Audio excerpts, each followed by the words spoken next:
Hello friends, मैं हूं अमित कश्यप, लेकर आए हम आपके लिए सम कूलर फ्रेंड्स। तो जैसे कि आप यहां पर देख पा रहे हैं, ये है हमारे पास एक ट्रांसफार्मर। यहां पर हमने ट्रांसफार्मर क्यों लिया है? क्योंकि हम इससे बहुत अच्छी पावर यूज़ ले सकते हैं इससे, और इसका बहुत अच्छा यूज़ है। वो किस लिए कि मैं आपको बता दूं फ्रेंड्स कि आप ये चाहते हैं कि आप ट्रांसफार्मर को हटा के कैपेसिटर यूज़ कर लें। वैसे कैपेसिटर का जो सर्किट आप बनाते हैं वो बढ़िया सर्किट होता है, पर मैं उसकी राय नहीं दूंगा। क्योंकि वो मुझे ज़्यादा बेटर नहीं लगता है। यहाँ पर मैं आपसे यही कहूँगा कि अगर आपके पास है ऑप्शन तो आप ट्रांसफार्मर का यूज़ कीजिए। बेशक ट्रांसफार्मर बड़ा होता है, लेकिन जो उसकी पावर जो होती है ना, वो बहुत ज़्यादा ठीक होती है और वो बहुत अच्छे तरीके से काम करता है। इससे आप दो काम कर सकते हैं। कैपेसिटर के सर्किट में अगर आपसे कुछ भी भूल होती है तो तुरंत वो सर्किट ख़राब होता है, लेकिन ट्रांसफार्मर के सर्किट में ऐसा नहीं होता है। अगर आप एक वायर गलत भी लगा देते हैं तो ट्रांसफार्मर झेल जाता है, लेकिन डायरेक्ट अगर आप यूज़ करते हैं कैपेसिटर तो आपको डायरेक्ट फॉल्ट होता है। दूसरी चीज़, ट्रांसफार्मर से, इस वाले ट्रांसफार्मर से आप दो तरह के काम ले सकते हैं। एक तो 5 वोल्ट आप इससे ले सकते हैं, साथ ही साथ यहाँ पर आप 12 वोल्ट भी इससे ले सकते हैं।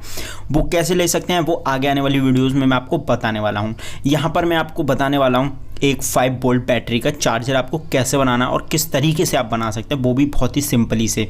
तो ये यहाँ पर ये वाला वीडियो का पूरा टॉपिक रहेगा और आपको इस वीडियो में मेरे हिसाब से बहुत कुछ सीखने को मिलेगा। मुझे मिला है तो आपको तो ज़रूर मिलने वाला है।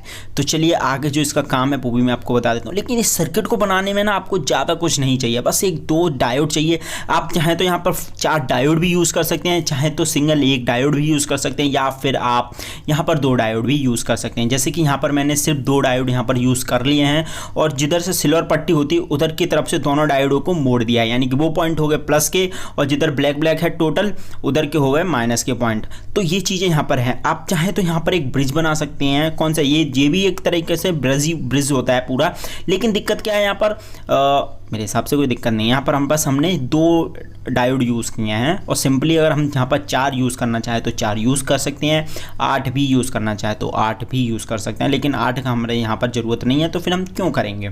ऐसे ही यहाँ पर हमें 4 की ज़रूरत नहीं थी, तो यहाँ पर हमने सिर्फ 2 ही यूज़ किए हैं। अब यहाँ पर जो हमें यहाँ पर यूज़ किए हैं तो इसका भी हम बता देते हैं आपको। कैपेसिटर हमने उस तरीके से, देखिए यहाँ पर जो प्लस पॉइंट है ना, कैपेसिटर का प्लस पॉइंट डायोड के प्लस पॉइंट में जोड़ दिया है। और जिधर जो हम ट्रांसफार्मर में टोटल जो लेग लगाने वाले हैं, तीनों की तीनों लेग, ये तीनों की तीनों लेग माइनस की हैं, यानी कि जो कैपेसिटर का जो पट्टी जो होती है ना, वो माइनस वाला पॉइंट होता है, ठीक है। और डायोड का जो जिधर ब्लैक पट्टी नहीं होती है और जो सिल्वर कलर की पट्टी नहीं होती है, वो टोटल ब्लैक होता है, वो वाला माइनस का पॉइंट होता है, और वहाँ से पावर आती है, ठीक है ना। तो ये सब चीज़ें आपको मालूम है, डायोड क्या काम करता है, क्या किस काम में आता है, ये सबको आपको मालूम है। तो इसलिए मैं इतना डीपली नहीं जाने वाला हूँ। यहाँ पर मैं सिर्फ आपको कनेक्शन करके दिखा देता हूँ कि हमने ट्रांसफार्मर में कैसे कनेक्शन किए हैं। अब यहाँ पर आप देख लीजिए 1000 पिको फैरेड का है ये कैपेसिटर, साथ ही साथ यहाँ पर ये 16 वोल्ट का है। तो ये इसकी मैंने यहाँ पर आपको वैल्यू बता दी है। तो अगर आप चाहें तो इससे बड़ा भी यूज़ कर सकते हैं, लेकिन इससे यूज़ करने का मोटिव ये है कि यहाँ पर हमें 5 वोल्ट चाहिए, तो इससे हमें 5 वोल्ट बहुत अच्छी वाली मिल जाती है। अब देखिए दोस्तों, यहाँ पर हम ले लेते हैं हमारा कैपेसिटर, इसको ट्रांसफार्मर में अच्छी तरीके से पॉइंट टू पॉइंट लगा देते हैं। पहले फर्स्ट पॉइंट, फिर सेकंड पॉइंट, फिर थर्ड पॉइंट। जब हम यहाँ पर ये लगा देंगे तो यहाँ पर हमें देखिए, यहाँ पर बेसिकली हमने इसे क्यों बनाया? बैटरी को चार्ज करने के लिए। साथ ही साथ आपको इससे बहुत सारे काम हो सकते हैं। आप यहाँ अगर झालर बनाना चाहें तो झालर में आप चार्जर यूज़ करते हैं तो उसकी जगह पर आप ट्रांसफार्मर यूज़ कर सकते हैं। इस तरीके का ट्रांसफार्मर, इससे छोटा ट्रांसफार्मर भी आता है, उसे यूज़ कर सकते हैं। यहाँ पर ये थोड़ा मैंने बड़ा वाला ले लिया है, ठीक है ना, तो आप उसे भी यूज़ कर सकते हैं। और यहाँ पर हम बैटरी के लिए पॉइंट 2 भी दे देंगे, तो आपको वहाँ पर बैटरी को पॉइंट भी, आप वहाँ पर बैटरी को भी चार्ज कर सकते हैं।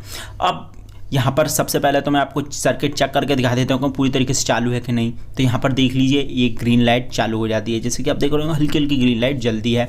अब रेड वाली देख लीजिए, रेड वाली तो जल रही है ना, ग्रीन ना जले, दिखाई नहीं दे रही, तो कोई टेंशन नहीं है। अब यहाँ पर हम आपको वोल्टेज भी चेक करा देते हैं। हमारे पास मल्टीमीटर भी है यहाँ पर, और मल्टीमीटर से हम जैसे यहाँ पर चेक करते हैं तो यहाँ पर ये आपको रीडिंग दिखा रहा है 5.48 47 जा रहा है, यानी कि मैक्सिमम जो पावर है वो ठीक है। हमारे को इतनी ही पावर चाहिए थी 5 वोल्ट के अराउंड, तो वो हमें बहुत अच्छे से मिल रही है। अब यहाँ पर देखिए, मैं एक चीज़ लेकर चल रहा हूँ इसको, कि मुझे यहाँ पर चाहिए कि जब मैं ऑन करूं तो ऑन हो जाए और जब मैं ऑफ़ करूं तो ऑफ़ हो जाए। अब मुझे ये पता करना है कि मेरे सर्किट में पावर आ रही है या नहीं आ रही है, तो वो मैं कैसे पता करूंगा? ये थोड़ी है कि मैं हर जगह अपना कम्युनिटी टेस्टर लेके चलता रहूँगा। तो इसलिए मैं यहाँ पर एक सर्किट को ये पता करने के लिए कि भाई यहाँ पर एक तरीके से पावर इसमें आ रही है या फिर ये ऑन है या ऑफ़ है, इस तरीके की जो चीज़ें हमें यहाँ पर करनी है वो हम यहाँ पर एक स्विच और एक इंडिकेटर लगा देते हैं। यानी कि एक एलईडी ले लेते हैं और नॉर्मली कोई भी एलईडी हमारी जो भी है यहाँ पर, ये एलईडी 5 वोल्ट पर जल जाती है, यानी कि वो ख़राब नहीं होती है 5 वोल्ट से। अगर हम उसमें ज़्यादा पावर देते हैं तो वो ज़्यादा जल्दी से ख़राब हो जाती है। तो इसलिए यहाँ पर हमने एक एलईडी यूज़ कर ली है, तो वो रेड कलर की एलईडी है और हमें यहाँ पर एक कार्डबोर्ड का एकदम पूरी तरीके से एक अच्छा सा बॉक्स टाइप बनाना पड़ेगा, तभी हम उस सर्किट को पूरी तरीके से उसमें लगा पाएंगे। तो वो कैसे करना है, क्या करना है, वो मैं आपको यहाँ पर बता देता हूँ। तो ये देखिए यहाँ पर मैंने कार्डबोर्ड ले लिया है। वैसे यहाँ पर चाहें तो आप एक प्लास्टिक का बॉक्स भी ले सकते हैं, यहाँ पर आप चाहें तो आप एक जो एमडीएफ बोर्ड होता है वो भी ले सकते हैं, लेकिन यहाँ पर मैंने कार्डबोर्ड ले लिया जो कि सबसे सस्ता होता है। ठीक है, अब यहाँ पर मैंने इसको लगा लिया है एक स्विच को। क्यों? क्योंकि स्विच हमने यहाँ लगाया कि जब मर्जी होगी हमारी उसे हम बंद कर देंगे और तार को हमेशा के लिए चाहें तो एसी लाइन में कनेक्ट कर सकते हैं, तो कोई दिक्कत नहीं है क्योंकि हमने यहाँ पर एक ऑन ऑफ स्विच लगा लिया है। अब यहाँ पर देखिए रेड कलर का जो वायर है वो तो इंडिकेटर का जो है प्लस वाला वायर है, जो वाइट वाला है वो माइनस वाला वायर है। ठीक है, अब हमें इसके कनेक्शन करने हैं, तो सिंपली आपको पता ही है कैसे करूँगा। प्लस को प्लस पे रख दूंगा, माइनस को माइनस पे लगा दूंगा, सिंपल। इस तरीके से हमारे कनेक्शन हो जाते हैं, तो कोई टेंशन नहीं होने वाली है। अब यहाँ पर हमने किए हैं सिर्फ इंडिकेटर के कनेक्शन। अब यहाँ पर हमें करने हैं हमारी बैटरी के कनेक्शन। भैया हमें बैटरी भी तो चलानी है, हमारी बैटरी को चार्ज करना है भाई हमारा को, या फिर बैटरी को हम चार्ज नहीं करते तो हमारे को अगर कोई झालर बनाई हमने 2 वोल्ट की जो एलईडी होती है उसकी, तो उससे लगाना भाई, है ना कि नहीं। तो वो चीज़ें करने के लिए हमें यहाँ पर अलग से एक्स्ट्रा वायर निकाल के रखने पड़ेंगे। और यहाँ पर ये एसी वाला लाइन के लिए हमने यहाँ पर एक स्विच को कनेक्ट करना है, तो इसलिए हम यहाँ से एक वायर ले लेते हैं ट्रांसफार्मर पर से और इस वायर को लगा देंगे कहाँ, हमारा जो स्विच है वहाँ पे। सिंपल स्विच पे लगा देने के बाद कुछ नहीं है, उसके बाद एक थोड़ा सा और टुकड़ा लेंगे तार का, उसे लेंगे और उसे भी लगा देंगे।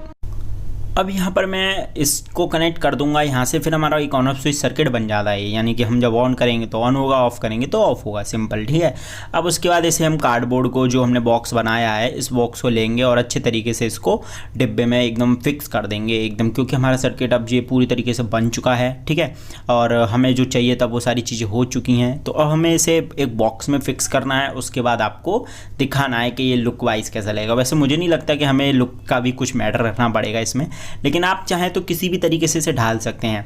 अब यहाँ पर मैं आपको ना एक चीज़ और दिखाने वाला हूँ। वैसे तो मैं आपको चेक करा दूँ कि एलईडी आपकी पूरी तरीके से जल रही है। देखिए यहाँ पर ऑन ऑफ लग रहा है। ठीक है, यहाँ पर मैं आपको एक एलईडी जलाकर दिखाऊंगा, लेकिन मुझे यहाँ पर मालूम है प्लस कौन सा माइनस कौन सा है, तो इसलिए हम क्या करेंगे, नेगेटिव को रख लेंगे, जो हमारा माइनस पॉइंट है उसको माइनस पर लगाएंगे। ठीक है, और जो प्लस है उसको माइनस पर लगा देंगे और जो माइनस है उसे प्लस पर लगा देंगे। ठीक है, यहाँ पर ये चीज़ हमने की है क्योंकि हमें मालूम है, तो ये चीज़ हमें कंफर्म करने के लिए किया है यहाँ पर कि भाई एलईडी हमारी अच्छी तरीके से जलेगी कि नहीं जलेगी। अब यहाँ पर हमें रेजिस्टेंस की ज़रूरत क्यों नहीं पड़ी? क्योंकि ये भैया छोटा सर्किट है। अगर इसकी जगह पर ये अभी सर्किट 12 वोल्ट प्रोड्यूस कर रहा होता तो ये एलईडी तुरंत फ्यूज़ हो जाती। ठीक है ना, तो वो आपको मालूम है। अगर हम डायरेक्ट आपको यहाँ पर 12 वोल्ट दे देंगे तो हमारी एलईडी एकदम गर्म होगी और एकदम से ख़राब हो जाएगी। तो यहाँ पर इसमें ज़रूरत नहीं पड़ी, इसलिए रेजिस्टेंस की। इससे आपको ये फ़ायदा है कि आप यहाँ से अगर इस वाले RGB एलईडी लाइट की अगर झालर बनाते हैं बड़ी सी, या ज़्यादा यूज़ लेते हैं, कुछ और आइटम बनाते हैं, तो आप ऐसा सर्किट बना लेंगे और उसको बनाने के बाद क्या होगा, आपकी एलईडी ख़राब नहीं होने वाली है, डायरेक्ट आप लगा सकते हैं। अब यहाँ पर हम मोटर ले लेते हैं। मोटर को हमने ले लिया, जलाकर दिखा रहे हैं, मतलब चलाकर दिखा रहे हैं आपको।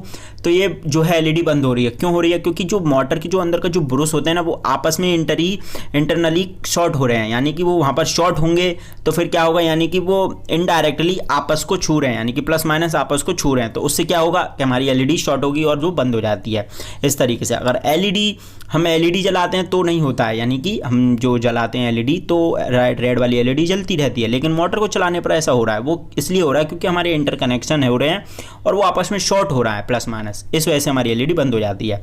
अब मैं यहाँ पर आपको एक चीज़ और बता दूं फ्रेंड्स कि अब मैं आपको इसी वीडियो का सेकंड पार्ट लाकर दूंगा। उसमें आपको फ़ायदा ये होगा कि आप इस बैटरी को डायरेक्ट 12 वोल्ट इसके एसी लाइन से तो चार्ज कर सकते हैं ट्रांसफार्मर की मदद से, और बाई चांस अगर लाइट ना हो तो आपको वहाँ पर मैं एक सर्किट लगा कर दूंगा, वो होगा सोलर प्लेट वाला।